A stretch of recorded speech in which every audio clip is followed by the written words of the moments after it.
রমজান মাসে গুনাহ মাফের জন্য আমাদের কোন আমলগুলোতে বেশি গুরুত্ব দেওয়া উচিত? রমজান মাসে আল্লাহর কাছ থেকে মাগফিরাত লাভের জন্য সবচেয়ে বেশি গুরুত্ব দেওয়া উচিত তাকওয়া চর্চার ব্যাপারে। তাকওয়া চর্চা কি? তাকওয়া চর্চা হলো রমজান মাসে সকল প্রকার গুনাহ থেকে বেঁচে থাকার সংগ্রাম করা, আল্লাহ ভীতির চেতনা থেকে। যে আল্লাহ তাআলা রমজানে দিনের বেলায় পান করা, আহার করা, হালাল খানা, হালাল পানীয়, এগুলো রমজান মাসে দিনের বেলা গ্রহণ করতে যে আল্লাহ নিষেধ করেছেন, তাহলে যেগুলো আল্লাহ নিষেধ করেছেন হালাল না, সেগুলো কত জঘন্য হবে।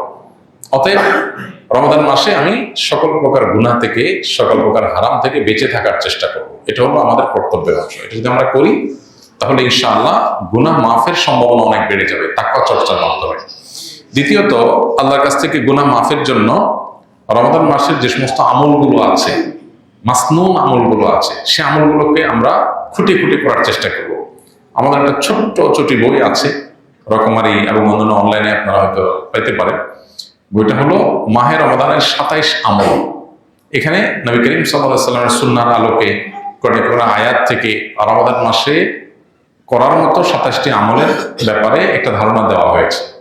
এই আমলগুলো যদি দিয়ে আমরা রমাদানকে সাজাতে পারি, তাহলে ইনশাআল্লাহ রমাদান মাস আমাদের গুনাহ মাফের মাস হিসাবে আল্লাহর কাছে গ্রহণযোগ্য হতে পারে, মকবুল হতে পারে। এটা আমার জন্য সুবর্ণ সুযোগ হতে পারে। আল্লাহ আমাদের সবাইকে রমাদান মাসে বেশি বেশি করে আল্লাহর কাছে গুনাহ মাফের আমলগুলো করার তৌফিক দান করুন। একটা বিশেষ উদ্যোগ রমজান মাসে আমাদের থাকা উচিত তাকওয়ার পাশাপাশি, সেটা হলো দোয়া। আমরা প্রতিদিন যদি আল্লাহর কাছে চোখের পানি ফেলে দোয়া করি, আল্লাহ আমি গুনাহ থেকে যেন বের হয়ে আসতে পারি, আমাকে তৌফিক দাও, যেগুলো হয়ে গেছে সেগুলো মাফ করো, নিজের সঠিক সিদ্ধান্ত নেওয়া, নিজের ব্যাপারে শক্ত অবস্থান নেওয়া, পাশাপাশি আল্লাহর কাছে এভাবে কেমন একটা দোয়া করা, এর মাধ্যমে ইনশাআল্লাহ আমরা গুনাহ মাফের দিকে যেতে পারি। দান করার মাধ্যমে আল্লাহ সন্তুষ্টি পেতে পারি। এর সাথে সামনের ভিতরে এগুলো সবই আছে। আমি সৌদি দাম্মাম শহরে ছিলাম, দাওয়া সেন্টারে ক্লাস করেছি। হাদিসের দলিলে রহি আছে, বুকে হাত বাঁধা রফে আদায় করাতে আমাদের ইমাম কয়েকজন মুসলিমদের উপর ক্ষিপ্ত, আমাদেরকে গাদা গর্দব ইত্যাদি বলে বেড়াইতেছে। সে বলতেছে, নামাজ পড়লে আমার মতো করে পড়তে হবে, না হয় আপনারা আলাদা মসজিদ বানিয়ে নেন। আমি কোনটা করব, সহি কোনটা বললে উপকৃত হব? ভাই, প্রথম কথা হলো যে এই বিষয়ে আমরা এর আগে বারবার বলেছি, কোনো ব্যক্তি যদি রফে আদায় করেন তাতে তো আশপাশের মুসল্লিদের ডিস্টার্ব হয় না। তো এক্ষেত্রে অন্যান্য যে সমস্ত ইমাম হন, মুসল্লি হন, ফিকহে হানাফি যেটা এদেশে প্রচলিত, সেটার যারা ফলোয়ার, তারা এটাকে ডিসকারেজ করা এই লেভেলে যে না হলে অন্য মসজিদে চলে যান, এটা অবশ্যই গর্হিত এবং অন্যায় কাজ। যদি কোনো ইমাম এটা করে থাকেন, তিনি এটা ভুল করছেন। কোনো মুসলিম, কোনো মুসল্লি, তাকে তিনি ভিন্ন কোনো মতের উপর আমল করছেন, এই জন্য মসজিদ থেকে বের করে দিতে হবে, এটা ইসলামের শিক্ষা না। এতটুকু সহনশীলতা আমাদের থাকা উচিত। সাহাবা ইকরাম রিদওয়ানুল্লাহ আজমাইন, তাদের মধ্যে একাধিক আমল প্রচলিত ছিল, একাধিক মত প্রচলিত ছিল, কিন্তু কেউ কাউকে মসজিদ থেকে এটার কারণে বের করে দেননি। ইমানদারের মধ্যে এতটুকু সহনশীলতা থাকতে হবে।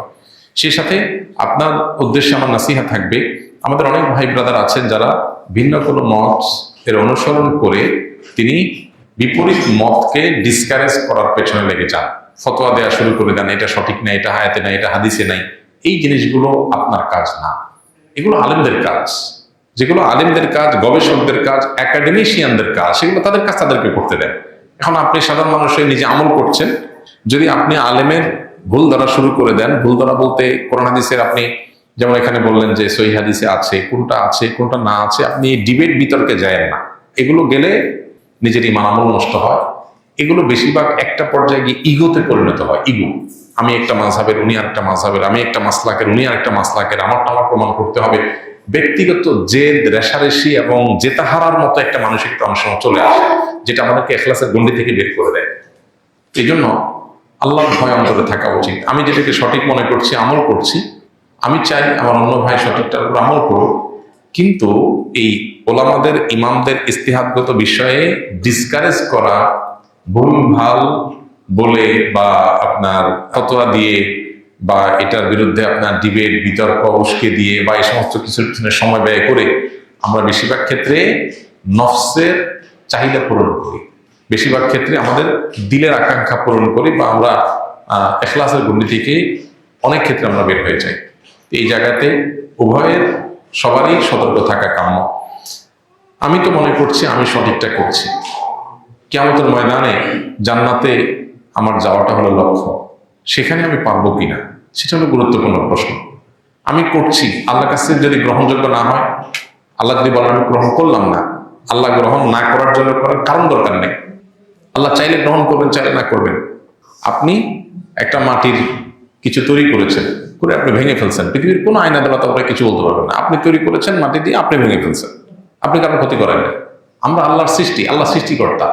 আল্লাহ আমাদেরটা গ্রহণ করবেন, করবেন না, জান্নাতে দিবেন, জাহান্নামে দিবেন, পৃথিবীতে সৃষ্টি জগতে কেউ তাকে জিজ্ঞেস করার নাই। লা ইউসআল আম্মা ইয়াফআল ওয়া হুম ইউসআলুন। তিনি যা করেন তার জন্য কোনো জবাবদিহিতা কারোর কাছে নেই। তাহলে আমার তো দিল থাকবে ভয় যে আমি কিয়ামতের ময়দানে আমার অবস্থা কি হবে। এখন আমি যদি সব বাতিলের খাতায় দিই, ফতোয়া দিতে থাকি, আর নিজের মনে করি আমি একেবারে জান্নাতি হয়ে গেলাম, এটা উচিত না। আবার অপর দিক থেকে যেটা বললাম, গ্লোবালাইজেশনের এই যুগে সারা পৃথিবীতে মানুষ ছড়িয়ে ছিটিয়ে আছে। একটা সমাজে একটা মাসআলাকের উপর আমল হবে, ভিন্ন কিছু থাকবে না। এটা এই বাস্তবতায় অন্তত, যেখানে যোগাযোগ ব্যবস্থা উন্নত হয়েছে, এক এলাকার মানুষ আরেক এলাকা যায়, আরেক এলাকা থেকে আরেকটা মাসলাক, মানহাজ, মাযহাব এগুলোর সাথে পরিচিত হয়, এগুলো থেকে এক একজন এক একটা মত পথে যাওয়ার মতো রাস্তায় তৈরি হয়। এই বাস্তবতাকে সামনে রেখে আমি আমার মসজিদে বা আমার এলাকাতে এটাই শুধু চাই, এর বাইরে আর কিছু চাই না, এটা অবাস্তব। আর বিশেষ করে মুসলমান আখলাক সুলভ না। অন্তত আমরা যার যার মতকে সঠিক মনে করি, সেটাকে আমল করব, এবং এটা পক্ষে প্রয়োজনীয় আপনার শর্ত শারাইত মেনে উসুল, মূলনীতি, প্রিন্সিপাল লক্ষ্য করে দাওয়াতও দিতে পারি, দেব। কিন্তু আমরা মুসলমান সুলভ আখলাকের গুন্ডি থেকে বের হতে পারি না। আল্লাহ আমাদের সবাইকে হেদায়েত তৌফিক দান।